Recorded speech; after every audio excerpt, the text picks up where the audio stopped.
Hey everyone, that one train guy here, and I did a poll on my Twitter, which I have Twitter. Go follow it. Link in the description, and I'll probably update my bio to have it as well.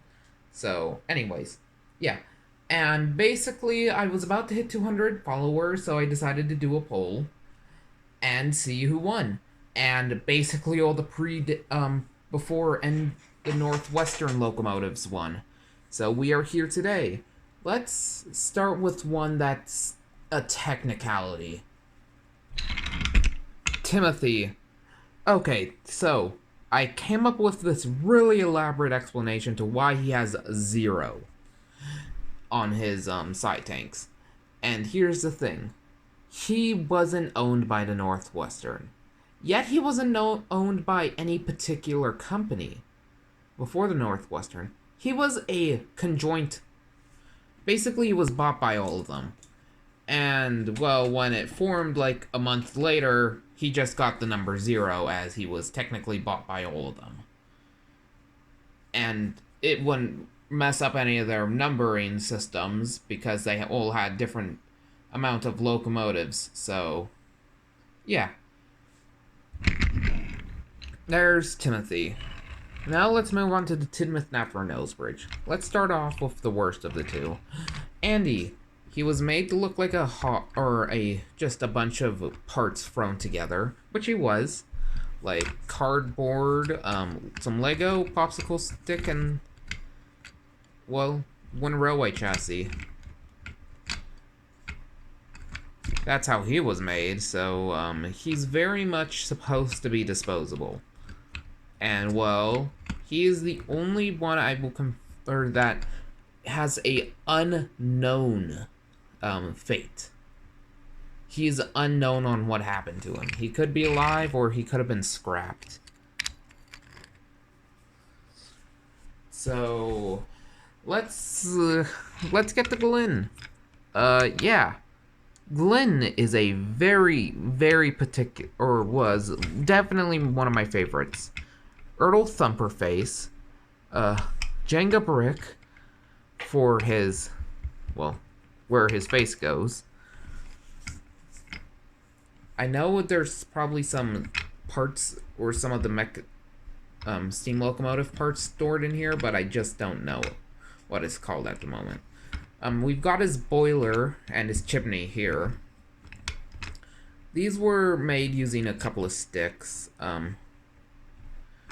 Popsicle stick actually is for the back as well, but it looks a lot better. And I believe I used it says Gordon tender on the bottom, though you can't really see it. So yeah, I really love this custom. I think it looks amazing. But now we'll move on to industrial engines. Lady, we'll go with Lady first, as she's got a bit of a different story. Basically, she's been around for a while, but she was only bought by the Northwestern because she was industrial before then. She was bought by the Northwestern in around the 40s, late 40s, early 50s. And she just does things. I think she still works at the coaling plant. She's loaned out to the coaling plant. But I don't know what I'm actually going to do with her. But for now, that's where she lays. Speaking of plants, we've got Fergus. Now, your old Xaine. His basis was built in 1920. Yeah, well, the designs existed since, the 1800s. Or, well, not 1800s. They were a good 90 years old at that point. Basically. And, well, the Earl decided on this livery after Fergus helped him out one day, and he's kept this livery ever since, the 50s. So, yeah. Paintbrush for a funnel, I don't know where, this came from a Mattel Henry chassis, or Henry Tender chassis, I believe. and a bit of milliput to fix it up, as it was an old destroyed model before I fixed it. This is just some card for his buffer beam. And I really love this guy. Seriously, the purple looks amazing. Thank you, Dax, for telling me to keep changing my purple, because it turned out with the best Fergus I could ask for. Anyways, let's move on to the Solar and Mainland engines before Dax starts raging. Speaking of Dax, actually, here's an engine I commissioned from him.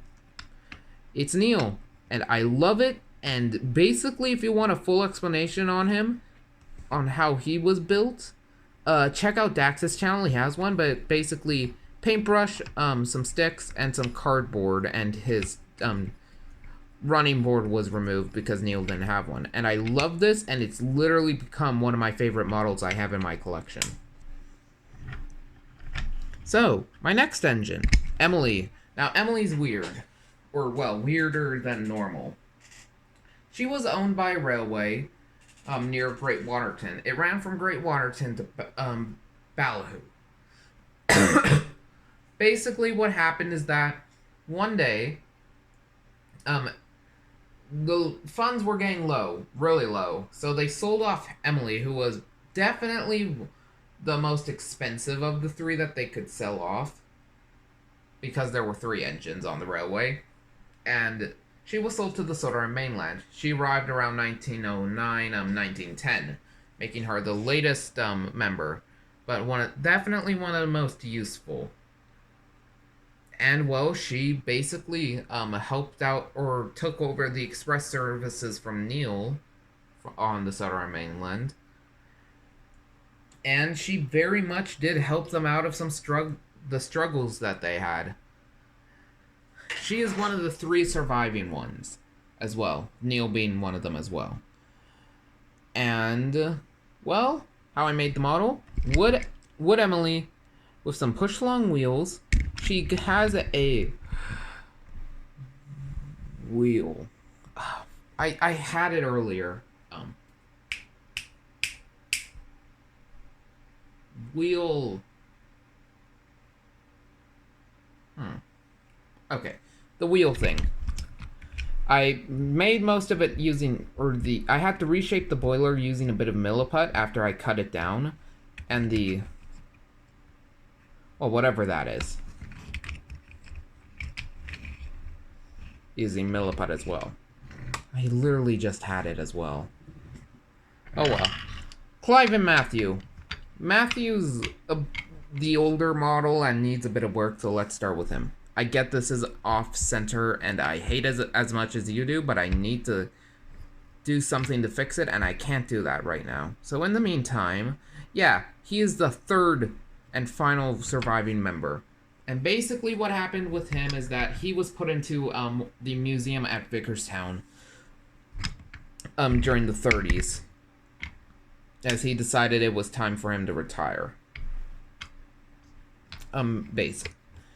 How I made this is a wood block, this is some cardboard for basically everything else, and a Freddy face, and a Thomas.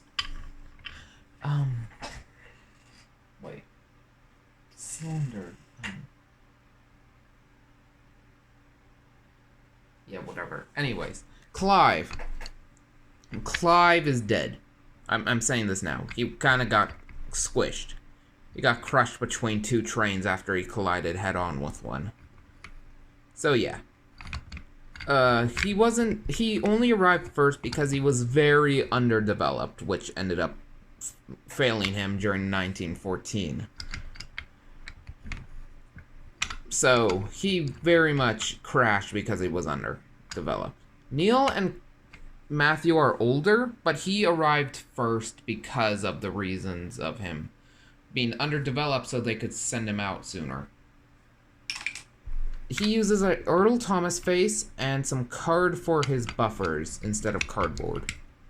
Some cardboard here and another block of wood. And a piece of Lego for his funnel. Now we move on to the Wellsworth and Suttery engines. So let's see. Let's just put everyone back into their place here. So, Adam was made using one of those Walmart engines. And actually, I'm going to say this before we continue on.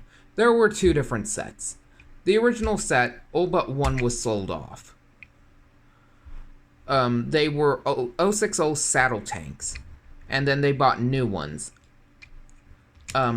Because they were too old and the industries needed some engines. So they decided to sell them off and use the money they had to buy some new ones and get some extra cash.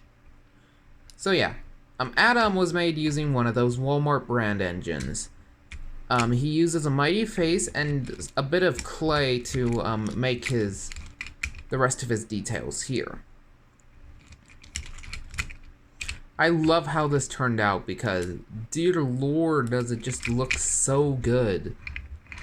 Looks a lot better than any of my other Adam attempts. And Adam is the hardest to get right, let me tell you. So yeah, there's Adam. Now we'll go with Lily, because she is the most recent, honestly, other than a couple others, but we'll get to them. Oh yeah, Timothy's the most recent custom I made, or well, redid. So yeah, Lily can still go around curves, and she was made out of a Thomas with a Percy running board at the back to extend the back so I could put on the extra set of wheels. As you just saw, she still runs around corners. Not as smooth as she used to, but, you know, still works. And hey, it's better than being made out of a whiff. So yeah, rosy face, and basically everything else is the same. I bought a Graffiti James and took the wheels from that, if you were wondering. And now finally, Colin! A cut-down old-style Ben with some clay for a new funnel and a Ertl Percy face. I flipped around the cab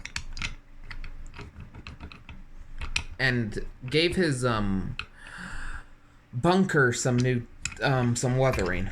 Loved how he turned out as well. Now, you would think this is it, but it isn't. I actually saved a couple of models. So let's go with Lucas, one of those engines that was sold off, the saddle tanks.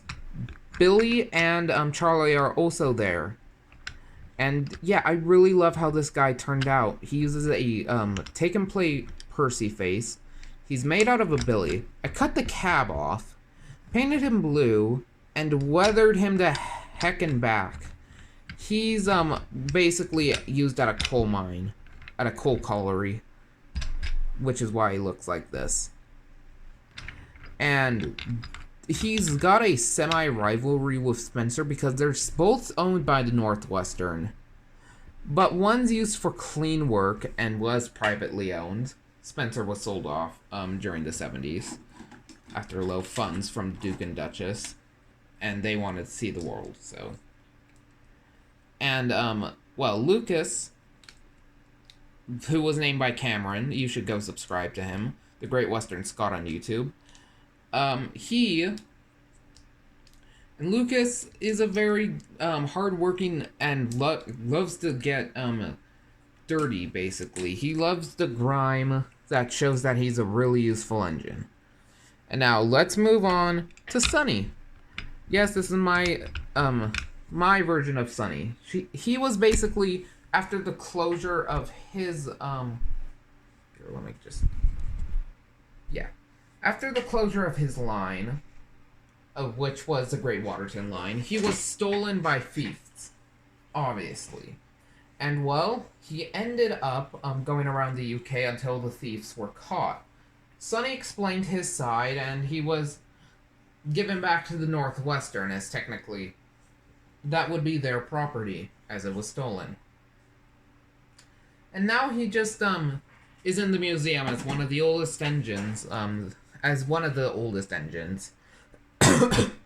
Matthew being there as well, so...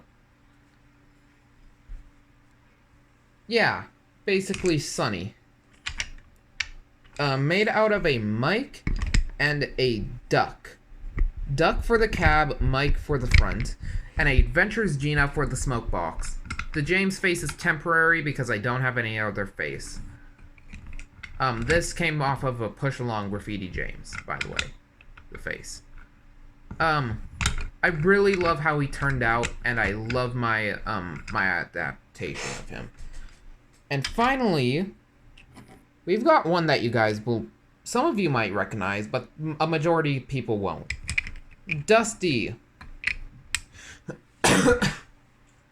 She is Kenny Cartoons, one of his OCs. You know, the same person who made Bertha. Basically, my explanation for Dusty in my series is that, give me a sec.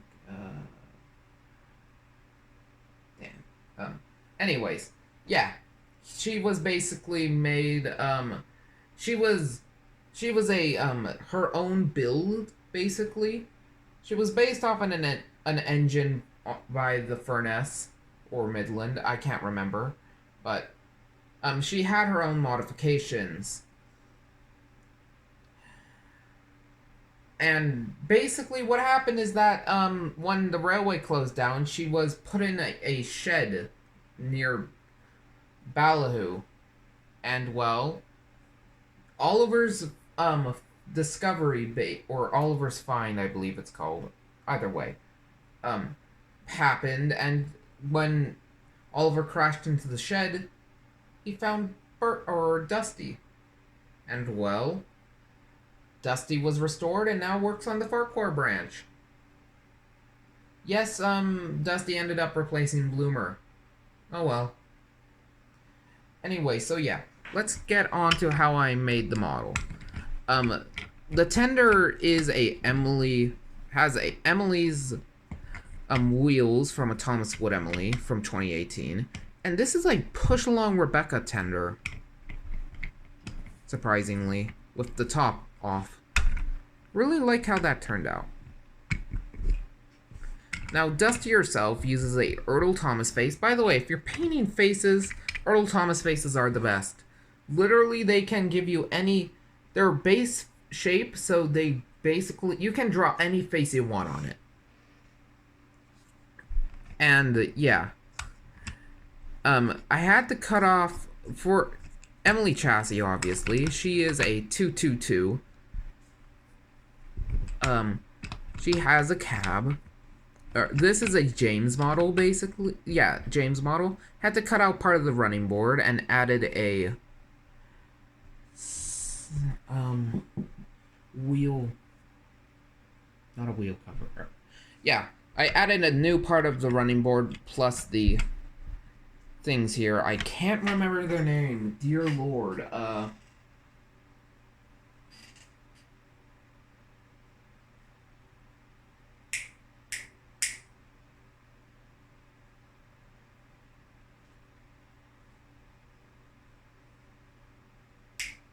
Yeah, I can't remember them. But, yeah. I cut it out, gave her a new running board and the side wheel. Whatever these are. And, yeah. Really simple model, and I still love it. So, yeah, I guess that's everyone. I hope you enjoyed this video, and this is That One Train Guy, signing out. Bye.